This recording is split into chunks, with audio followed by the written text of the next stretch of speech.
देखिए, सैटरडे और संडे को छुट्टी है शेयर बाज़ार में, इसलिए आज मैं आराम से वीडियो बना रहा हूँ। और आज जो बात करनी है वो महत्वपूर्ण इसलिए है कि बाज़ारों में दुनिया भर के स्टॉक मार्केट में कोहराम मचा हुआ है। हमारी स्टॉक मार्केट तो बढ़िया चलती थी रॉकेट की तरह, लेकिन अचानक मिडल ईस्ट क्राइसिस के कारण टूट गई। और बातें ऐसी हो रही है कि कल और मंडे को और टूटेगी, बहुत ही कोहराम मचेगा, ऐसा होने वाला है, वैसा होने वाला है। मिडल ईस्ट क्राइसिस का नाम लेकर इन्वेस्टरों को डराया जाता है। देखिए, मैं आपको बताऊं कि मिडल ईस्ट क्राइसिस जो है वो मेसोपोटामियन ईरा से चल रहा है। ऐसा नहीं है कि ये कोई नया क्राइसिस है। आपको ताज्जुब होगा कि हिस्टोरिकली ऐसा है कि हम अगर ये 19th और 21st सेंचुरी को ही देखें तो भी बहुत क्राइसिस वहाँ आ चुके हैं, आ रहे हैं और आएंगे। और हर बार यही बात होती है, अब वर्ल्ड वॉर होगा, अमेरिका ये करेगा, रशिया ये करेगा। अभी तक कुछ नहीं हुआ। आप देखिए, अभी तक कुछ नहीं हुआ है। हाँ, इंसिडेंट बनते हैं, कुछ लोग की जानें जाती है, बहुत दुख होता है, लेकिन जाने जाती है। 1992, 1932 की मैं बात करूं तो यूनिफिकेशन ऑफ सऊदी अरेबिया के लिए कॉन्फ्लिक्ट्स हुए थे इस रीजन में। फिर क्या हुआ, सीरिया में रिवोल्ट हो गया। इसके बाद क्या हुआ, यमन वॉर हुआ। फिर अरब रिवोल्ट हुए पैलेस्टाइन में, कब, 1936 में। इसके बाद अरब इज़राइल कॉन्फ्लिक्ट्स हुआ शुरू, वो हुआ 1948 में। इसके बाद लेबनान क्राइसिस आ गई 1958 में। फिर 1975 to 90 के दौरान लेबनीज सिविल वॉर आया फिर से। 1980 to 1988 अब शायद हम उस मुकाम पे पहुँचे हैं जहाँ से हम कुछ ना कुछ जानते हैं। क्या हुआ, ईरान इराक वॉर हो गया, ईरान इराक वॉर।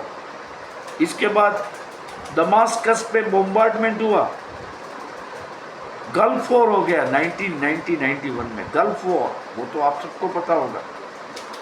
इसके बाद फिर 2011 में सीरियन सिविल वॉर आया, 13 to 17, 2013 to 2017 में इराक वॉर चला, सद्दाम हुसैन वाला जो पीरियड था वो चला। 1920 अभी क्या हुआ, 2023 में इज़राइल हमास के बीच लफड़ा हुआ। फिर रेड सी क्राइसिस आ गया। और अब ईरान और इज़राइल के बीच युद्ध की बातें छिड़ गई है और बाजार गिरने लगे हैं दुनिया भर के। आज देखिए, डाउ जोन्स तो फिलहाल करीबन 878 पॉइंट डाउन है, नास्डेक भी करीब 500 to 600 पॉइंट डाउन है, और हमारा गिफ्ट निफ्टी भी पीछे नहीं है, वो भी 300 पॉइंट से ज़्यादा की गिरावट दिखा रहा है। तो क्या हो गया, क्या से क्या हो गया?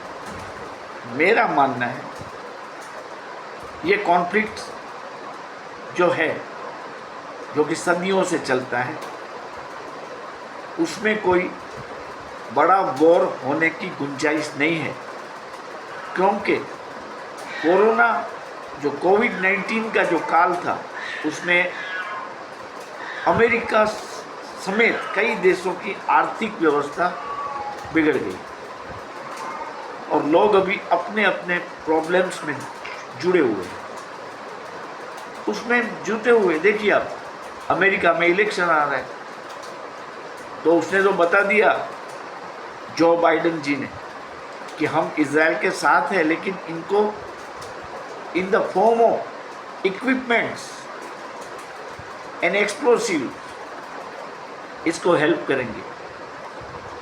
और जहाँ तक कुछ समुद्री सीमा की बातें हैं, वह हमारे कुछ वेसल्स भेजेंगे।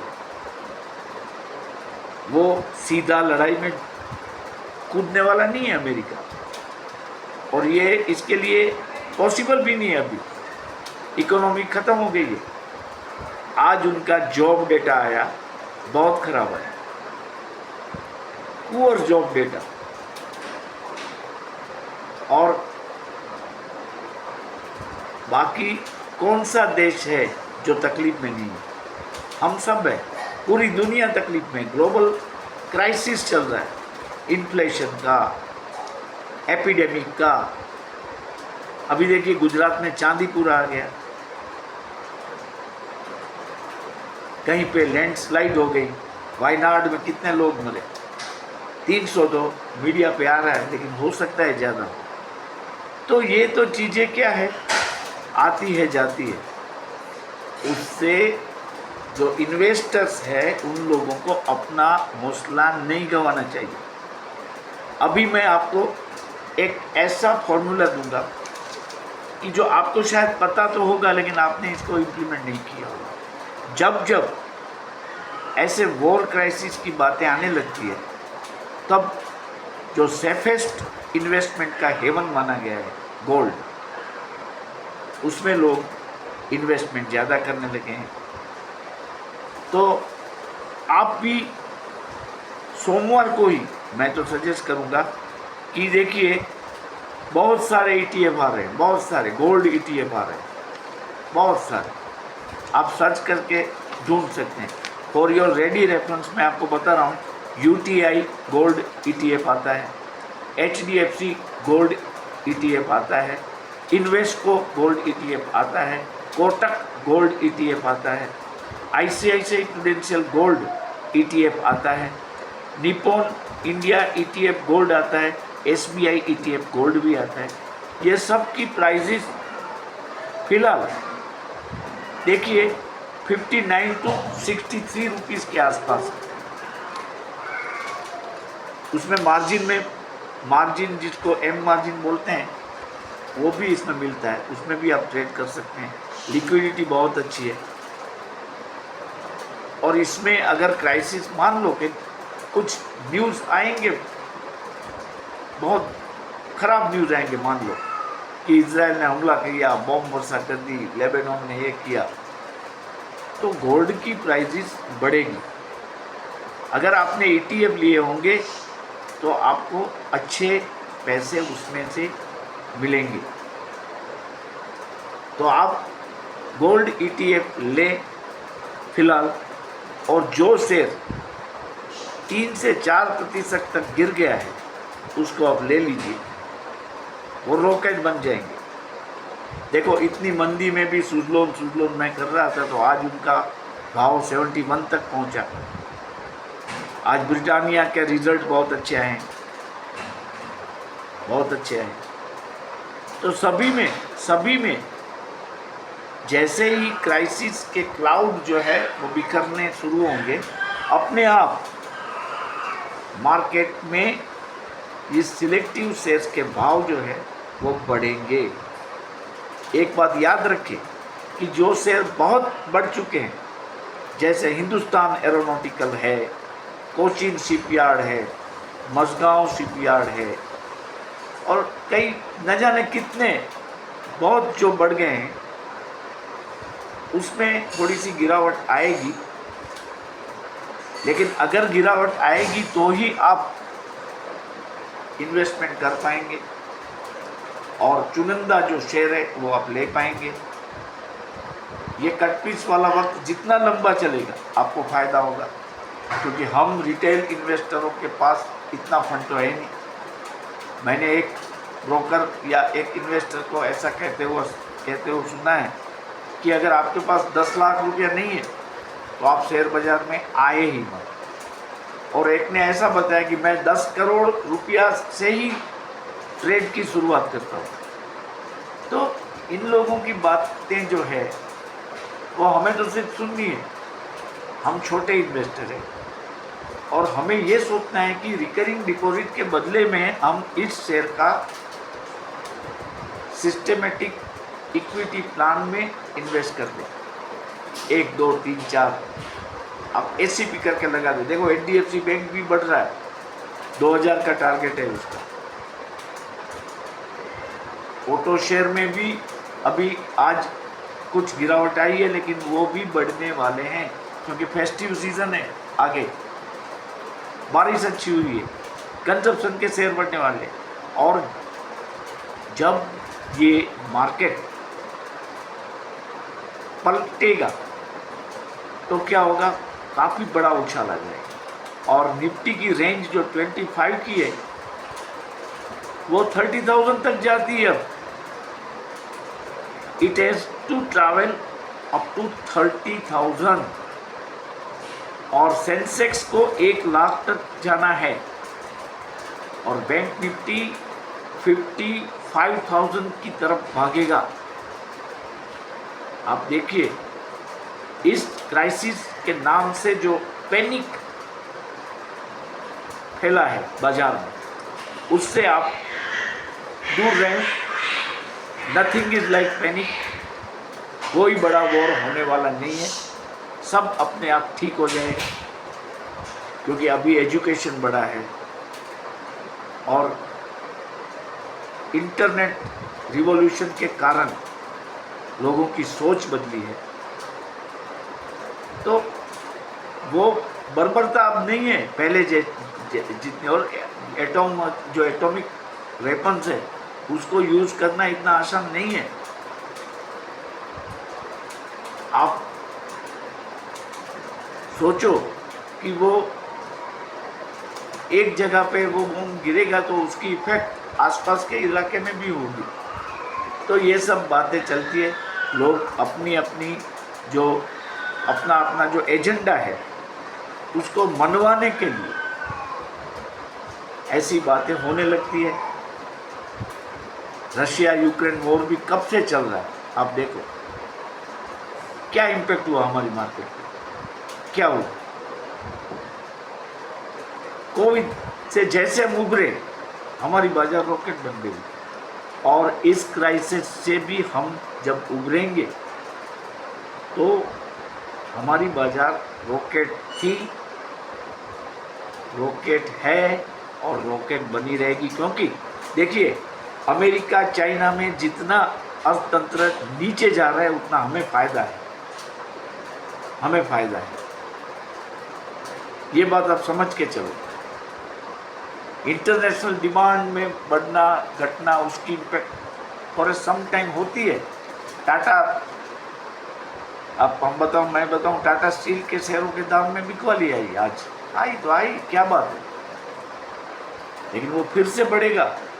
आप इसको ले लो, मौका उठा लो। ये सब मिडल ईस्ट क्राइसिस, मार्केट गिरेगा, एक डाउ जोन्स 1000 पॉइंट डाउन, वो सब बोलते हैं। मैं फिर आपको बता रहा हूँ कि मेरा अंडरटोन, मैं तो मानता हूँ कि बाजार का अंडरटोन बुलिश है and I stick to my prediction. You did not to be panic sticker. Market सुधर जाएगी। हो सकता है कि 2 दिन की छुट्टी के दौरान आरबीआई कुछ मेजर ले to save our Indian rupees from falling further. कुछ करेगा आरबीआई, अच्छे न्यूज़ आ जाएंगे। देखिए आप, ये होता ही हर वक्त होता है, अच्छे न्यूज़ आ जाते हैं अपने आप और सब लोग भूल जाते हैं कि मार्केट में तो ये होना था, ये होना था, ये होगा, ये होगा, सब भूल जाते हैं, मार्केट चलने लगती है। तो मार्केट की तरफ मायूसी मत दिखाएं, बुलिश ही रहें। ऐसी चीज़ें तो आ रही है, मैंने आपको बताया हिस्टोरिकली आ रही है। आ रहेगी, आएगी। अच्छा, और एक रिक्वेस्ट फिर से कि ये वीडियो तो जस्ट मैंने आज बनाया, 2 दिन की छुट्टी है, तो मैं कोई कॉल बोल तो नहीं दे सजेस्ट कर रहा हूँ, लेकिन यार सब्सक्राइबर्स में मैं पिछड़ा हुआ हूँ। अभी इसका जो प्रोग्रेस था लास्ट वीक, उससे बहुत कम प्रोग्रेस हो रहा है। राइट नाउ एट प्रेजेंट मेरे सिर्फ 235 सब्सक्राइबर हुए हैं। यार 1000 तक ले जाओ मुझे। बाजार को मैं बुलिश बता रहा हूँ, ऐसे माहौल में जब पूरी दुनिया मानती है कि बाजार गिर जाएगी, बाजार गिरेगी, अमेरिका की गिरेगी। जापान ने देखो इंटरेस्ट रेट हाइक किया है, 25 इयर्स में पहली बार हाइक किया है। तो ये लोग, इनकी बातें तो हम सुनते थे, जापान में ऐसा है, जापान में लोग ऐसे हैं, जापान में ऐसा है, अमेरिका में ऐसा है, वॉशिंगटन डीसी में ऐसा है, वहाँ वैसा है, वो हम सुनते आ रहे हैं। चाइना में तो हम एग्जीबिशन में जाते हैं यहाँ से देखने के लिए। अभी वो कंट्रीज जितनी इकोनॉमिकली वीक होगी, हमें फ़ायदा होगा। हमारी अर्थव्यवस्था बहुत ही सॉलिड है और गवर्नमेंट भी बहुत अच्छी तरह से इसको मॉनिटरिंग कर रही है। देखिए, बजट में हमारे वित्त मंत्री साहिबान ने टैक्सेस को कम ज़्यादा नहीं किया, कुछ नए टैक्स लगाए, लेकिन इससे कलेक्शन बढ़ेगा, हमारा इनकम टैक्स या अदर जो टैक्सेस है, जीएसटी वगैरह, तो इससे बड़ा फायदा होगा ओवरऑल। इसके बाद दूसरी चीज़ क्या है, देखिए विंडफॉल टैक्स में भी शायद कटौती होगी। मैंने कहीं पे पढ़ा था कि 35,000 तक कटौती हो गई है। तो इसका मतलब ये रिलायंस मंडे को चलेगा, रिलायंस चलेगा तो निफ्टी चलेगा, निफ्टी चलेगा तो बैंक निफ्टी चलेगा। ये तो पूरी साइकिल है, और ये सब चलेगा तो हम दौड़ेंगे। तो आप पैनिक मत होइए, बी कॉन्फिडेंट, अपने अच्छे शेयरों का जो पोर्टफोलियो है उसको बनाते रहें, लंबी अवधि में आपको अवश्य मुनाफा होगा। आज के लिए बस सिर्फ इतना ही, और कल कोई ऐसे सब्जेक्ट पे मैं वीडियो अपलोड करूंगा, और मंडे तक आपको कोई नए ट्रेड अगर कहीं से मुझे मिलेंगे तो definitely I will be uploading my more videos. बाकी तो 2 दिन की छुट्टी है, मैंने जो 1-2 वीडियो आज अपलोड किए थे वो मेरे सब्जेक्ट मैटर से अगेंस्ट थे। किसी ने लिखा भी कि सर आपने लास्ट 24 आवर्स में शेयर मार्केट रिलेटेड एक भी वीडियो नहीं दिया। अभी 2 दिन की छुट्टी यार, छोड़ो ना, खुशियाँ मनाओ, खेलो, खाओ पियो, फिर मंडे को वही करना है हमें, और तब टेंशन बढ़ेगा, हार्ट बीट बढ़ेगी। तो क्यों ना सैटरडे संडे को हम मौज मनाएं। और दूसरी बात, श्रावण महीना भी आ गया है, तो सोमवार को सोम प्रदोष है, आप मंदिर पे जाइए, दर्शन करिए, और ये against the conflict, middle east conflict कोई अच्छे से न्यूज़ आ जाए, वो थम रहा है ऐसा, उसकी जो भयानकता है वो कम होती है, कुछ नेगोशिएशन शुरू हो, ऐसे न्यूज़ आ जाएंगे, कोई युद्ध नहीं होगा, ईरान कहेगा कभी हम शांति चाहते हैं, तो ये अपने आप इशू ही पूरा ठंडा हो जाएगा। और लेट अस होप सो कि ठंडा ही हो, हमें किसी को युद्ध नहीं चाहिए, किसी भी प्रांत में, किसी भी देश में अभी मानव जाति को युद्ध नहीं चाहिए, नहीं चाहिए, नहीं चाहिए।